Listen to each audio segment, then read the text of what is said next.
Assalamualaikum warahmatullahi wabarakatuh. Halo anak-anak, hari ini kita akan belajar tentang sistem pencernaan hewan dan manusia. Kelas 5, tema 3, subtema 1. Tujuan pembelajaran kita hari ini, murid dapat menjelaskan organ pencernaan hewan dan fungsinya. Murid dapat menjelaskan organ pencernaan pada manusia dan fungsinya.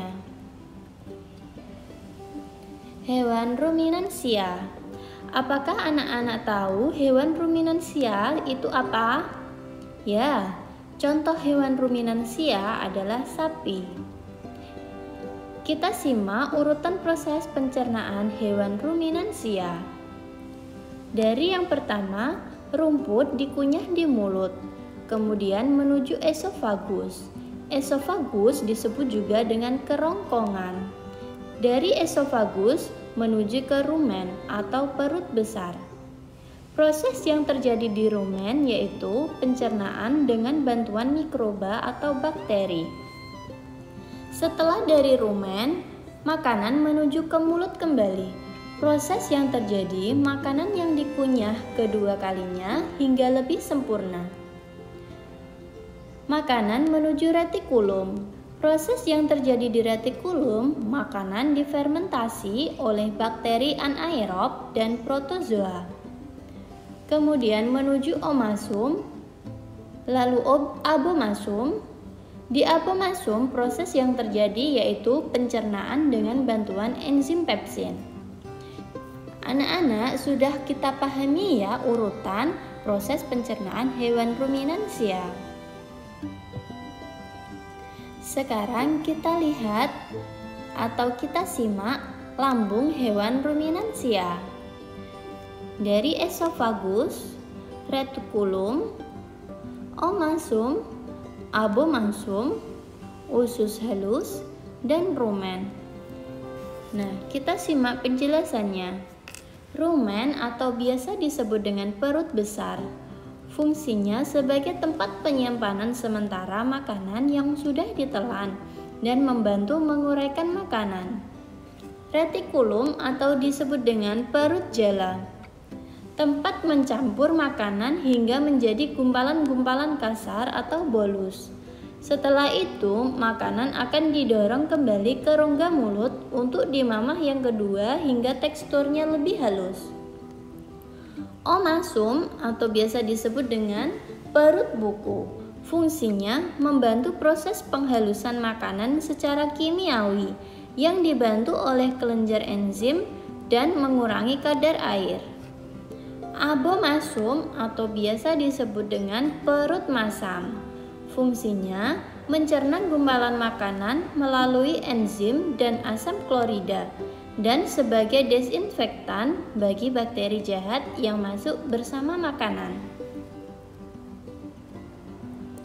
Organ pada hewan ruminansia, rongga mulut atau biasa disebut dengan cavus oris. Fungsinya, rongga mulut berfungsi sebagai tempat masuknya makanan dan dimulainya proses pencernaan. Rahang hewan ruminansia dapat bergerak menyamping untuk menggiling makanan. Esofagus atau kita kenal sebagai kerongkongan. Esofagus berfungsi sebagai jalur penghubung antara rongga mulut dengan lambung.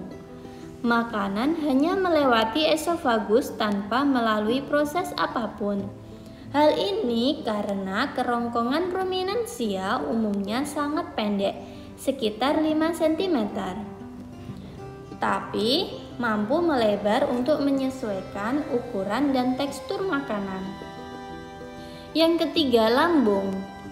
Fungsinya, makanan yang telah melewati esofagus kemudian akan menuju lambung. Proses pencernaan pada lambung yang pertama untuk menampung makanan sementara sebelum dikeluarkan kembali.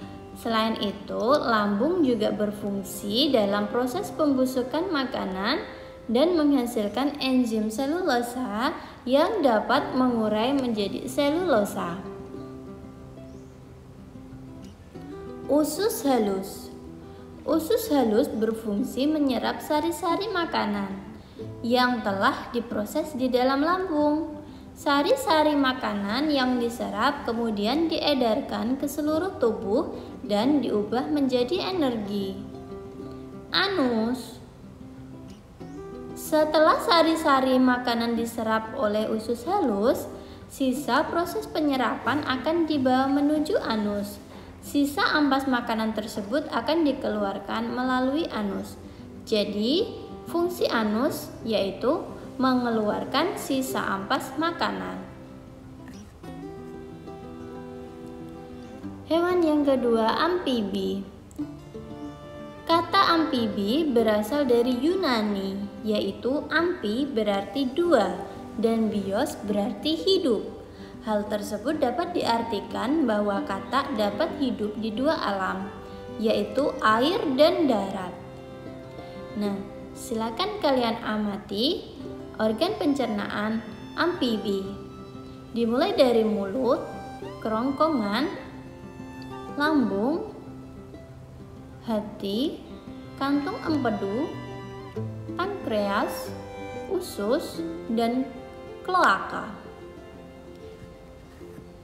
Nah, di sini sudah dijelaskan urutan sistem pencernaan kata atau amfibi, seperti yang terdiri dari rongga mulut, kerongkongan, lambung, usus halus, usus besar, dan kloaka. Fungsi organ pencernaan kata atau amfibi. Rongga mulut. Rongga mulut atau dikenal dengan istilah cavum oris dilengkapi dengan gigi berbentuk kerucut dan berbentuk V dengan terdapat bagian rahang atas dan rahang bawah. Di bagian rongga mulut terdapat lidah yang berfungsi untuk menangkap mangsa serangga kecil yang dibasahi dengan air liur atau salivanya. Fungsi dari rongga mulut untuk melindungi bagian gigi, lidah, dan juga bagian awal masuknya makanan. Kerongkongan atau esofagus. Kerongkongan pada amfibi tidak panjang, melainkan pendek. Fungsi dari kerongkongan amfibi sebagai pengantar makanan dari rongga mulut atau cavum oris untuk menuju makanan masuk ke dalam organ lambung. Yang ketiga, lambung atau ventriculus. Lambung berfungsi sebagai penyimpan cadangan makanan. Fungsi lambung juga sebagai pemecah makanan hingga menjadi partikel-partikel kecil. Selain itu, lambung kata menghasilkan enzim-enzim, yaitu terdiri dari pepsin, tripsin, erepsin untuk protein, lipase untuk lemak dan asam amino. Yang keempat, usus halus. Usus halus pada kata dibedakan menjadi 3 macam, yaitu duodenum, jejunum, dan ileum. Secara umum, usus halus berfungsi sebagai tempat terjadinya penyerapan sari-sari makanan oleh enzim yang dihasilkan pankreas. Usus besar. Usus besar berfungsi sebagai tempat terjadinya penyerapan air dan tempat pembusukan sisa makanan. Kemudian sisa makanan dan air tersebut akan didorongkan langsung menuju rektum dan berakhir ke kloaka. Yang terakhir yaitu kloaka. Kloaka adalah bagian akhir dari sistem pencernaan. Fungsi kloaka adalah sebagai tempat pembuangan sisa makanan, pembuangan urin, dan sebagainya. Reptil. Anak-anak, kalian sudah tahu bukan reptil? Di sini Ibu contohkan hewan buaya.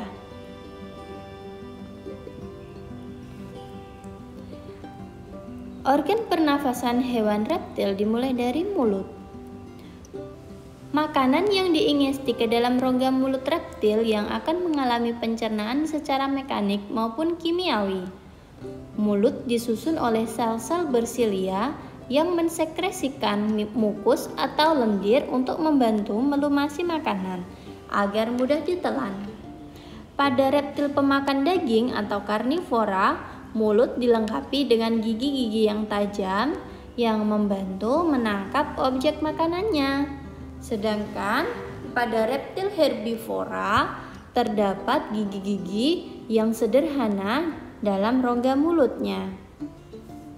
Keberadaan kerikil-kerikil kecil dalam lambung yang dikenal dengan gastrolit juga membantu kerja gigi dalam mencerna makanan di dalam mulut. Esofagus. Esofagus pada reptil memiliki panjang yang bervarian tergantung spesiesnya. Esofagus disusun atas sel-sel bersilia dan sel goblet yang menghasilkan lendir atau mukus. Saluran esofagus akan mengantarkan makanan dari mulut menuju lambung melalui gerakan peristaltik yang dibantu oleh otot-otot penyusun dinding esofagus. Di dalam esofagus tidak terjadi proses pencernaan. Lambung akan meneruskan pencernaan dari mulut. Dinding-dinding lambung melepaskan enzim-enzim pencernaan dan getah lambung atau HCl kemudian membantu memecah senyawa protein. Setelah itu, makanan akan dialirkan menuju usus halus melalui sphincter pyloris. Intestium atau usus halus. Usus halus merupakan organ terpanjang pada sistem pencernaan. Duodenum merupakan bagian usus halus yang pertama kali menerima tim dari lambung. Kelenjar-kelenjar pencernaan, hati, dan pankreas membantu mencerna makanan secara kimiawi dengan mengeluarkan sekretnya, atau tidak terjadi pencernaan mekanik di usus halus. Usus besar. Makanan yang tidak dicerna didorong menuju usus besar. Terdapat sekum yang pendek yang membatasi antara usus halus dengan usus besar. Sekum berkembang biak pada reptil pemakan tumbuhan atau herbivora. Di dalam usus besar, reptil akan mengalami pembusukan dan pengurangan kadar air. Dinding-dinding sel usus besar menyerap kelebihan air dan nutrisi penting yang belum diserap saat di bagian ileum. Bagian terakhir yaitu kloaka, merupakan muara 3 saluran, urin, reproduksi, dan pencernaan. Kloaka merupakan muara menjadi 3 bagian. Yang pertama, corporoidum atau tempat keluar dari sistem pencernaan. Yang kedua, oradaium, yaitu menerima dari saluran urin dan sel kelamin. Yang ketiga, proctodium, yaitu dari pengumpul. Aves. Aves adalah burung. Nah, anak-anak bisa disimak gambar organ pencernaan pada hewan aves. Proses pencernaan pada hewan aves dimulai dari mulut, esofagus, tembolok, lambung kelenjar, empedal atau ampela, usus halus, usus besar, rektum, dan di akhir di kloaka. Sistem pencernaan mulut. Fungsinya: pada bagian mulut terdapat paruh dan lidah. Paruh berfungsi untuk mengambil makanan, sedangkan lidah memiliki struktur kaku dan bentuknya runcing dan kecil. Makanan yang diambil oleh paruh langsung masuk ke dalam rongga mulut lalu menuju ke kerongkongan. Kerongkongan merupakan saluran antara rongga mulut dan lambung. Bagian bawahnya membesar berupa kantong yang disebut tembolok. Tembolok merupakan pelebaran kerongkongan yang berfungsi menyimpan makanan untuk sementara dan sedikit demi sedikit akan disalurkan ke lambung kelenjar. Yang keempat, lambung kelenjar. Lambung kelenjar yaitu lambung yang terletak di bagian depan. Di lambung kelenjar terjadi proses kimiawi karena dindingnya mengandung kelenjar-kelenjar yang menghasilkan getah lambung dan berfungsi mencerna makanan. Selanjutnya, empedal atau ampela. Bagian empedal terjadi proses pencernaan makanan secara mekanik karena dindingnya mengandung otot-otot kuat yang berguna untuk menghancurkan makanan dengan bantuan batu kecil atau kerikil. Kemudian batu kerikil ini akan disalurkan ke usus halus bersama dengan makanan. Usus halus. Organ pencernaan selanjutnya adalah usus halus. Di usus halus terjadi proses kimiawi karena enzim yang dihasilkan oleh pankreas dan empedu yang dihasilkan oleh hati langsung dialirkan ke dalam usus halus karena alves tidak mempunyai kantung empedu. Organ selanjutnya usus besar, rektum, dan kloaka. Kemudian sisa makanan didorong ke usus besar atau kolon, lalu ke dalam rektum, dan akhirnya dikeluarkan melalui kloaka. Kloaka merupakan saluran kelamin. Selanjutnya kita akan mempelajari tentang sistem pencernaan pada manusia. Proses pencernaan pada manusia itu terjadi secara mekanik dan kimiawi. Anak-anak, kalian sudah bisa memahami apa belum ya tentang proses pencernaan mekanik dan kimiawi? Ya, proses pencernaan mekanik, pencernaan yang dilakukan oleh gigi dan otot dinding lambung dengan mengubah makanan menjadi kecil dan lembut. Proses pencernaan mekanik terjadi di dalam rongga mulut dan lambung. Proses pencernaan kimiawi yaitu pencernaan yang dilakukan oleh enzim terjadi di dalam rongga mulut, lambung, dan usus. Sistem pencernaan pada manusia dimulai dari mulut menuju kerongkongan, lalu ke lambung, kemudian ke usus halus, ke usus besar, dan anus. Fungsi organ pencernaan manusia. Mulut. Fungsi utama mulut adalah untuk menghancurkan sehingga ukurannya lebih kecil. Kerongkongan. Fungsi kerongkongan memindahkan makanan dari mulut ke lambung. Kerongkongan dapat melakukan gerakan peristaltik. Lambung. Fungsi lambung untuk memecah makanan dan mencampurnya dengan asam dan enzim. Usus halus. Fungsi menyerap sebagian besar nutrisi yang ada dalam makanan. Usus besar. Fungsi utama organ ini adalah menyerap air dan feses. Anus. Fungsinya yaitu mengeluarkan feses. Sudah dapat dipahami anak-anak fungsi organ pencernaan pada manusia? Sekarang kita akan bahas satu persatu. Dari rongga mulut. Di rongga mulut terjadi proses pencernaan secara mekanik dan kimiawi. Proses pencernaan mekanik dilakukan oleh gigi dan lidah, sedangkan proses pencernaan kimiawi dilakukan oleh enzim yang dihasilkan air liur. Kerongkongan.